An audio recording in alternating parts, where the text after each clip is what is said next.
Meantime, luxury home sales seeing the biggest drop that we've seen since the start of the pandemic as the housing market cools down just a little bit. Joining me now is founder and president of Empire State Properties, Suzanne Miller. Suzanne, great to have you with us. Thank you. Let's talk about the real estate market because this is something I've been following very closely. I'm just passionate about it. We've seen interest rates rise just a little bit now, 30-year over 5%. And how does that correlate to the cooling that we're seeing in the market?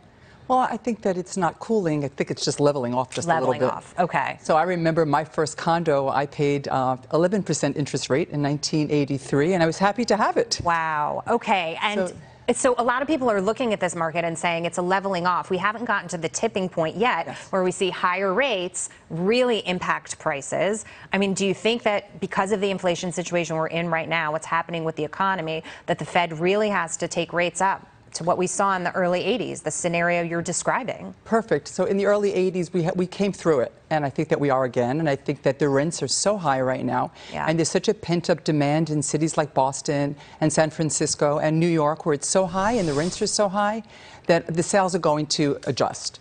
So even with a little interest rate rise, we're seeing that leveling off, as you would call it, because I think there's still buyers out there exactly thinking about it the way you are. Yes. It still costs a lot to rent. Yes. And so even with interest rates, a 30-year fixed at roughly 5%, it still makes more sense to try to buy to get in now. So they're kind of chasing it. This is a good opportunity. This is a good opportunity. So if you think about this is history.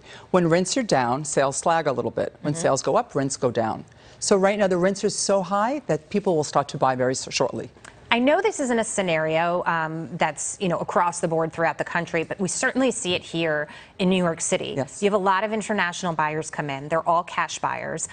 They will ask for something. They will get into bidding wars. They don't need financing. And so that impacts the market that we're seeing here. Do you think that that's something to consider, in pockets, in certain cities across the country? It's not just international buyers, but domestic buyers that have the cash. Well, that's a great point, because if you think about 2008, when the banks were going under, Lehman Brothers and banks were falling, people were very leveraged. So the market really took a tank then. But now they have their own money in these apartments, so they're not going to let it go. So that's why I think it's much more stable. And this market today is much more secure than it was in 2008. And I think that we're going to be fine.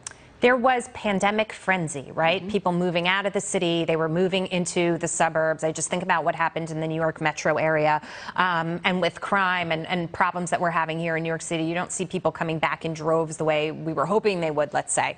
Does that keep the prices elevated in the suburbs as well? Did people learn during the pandemic that it was more attractive to have more space and a swimming pool and all these other amenities? Well, amenities are important, but I've been doing this for the last 4 decades. Us at Empire see a larger demand right now than we've ever seen. International companies are coming to New York, 100% occupancy. You can't get an apartment for like 3 months. So I think that it's going to continue there'll be some leveling off, but I think it's going to continue to be stable. What cools the rental market, or do we just see that continue to get hot, go higher? What will cool the rental market? People will, right? Inflation, and people will start to buy. Right. People will say, I don't want to pay $5,000 a month for a rental, so then they'll start to go into the market. If you think about, everybody wishes they were in the market 7 years ago, 10 years ago.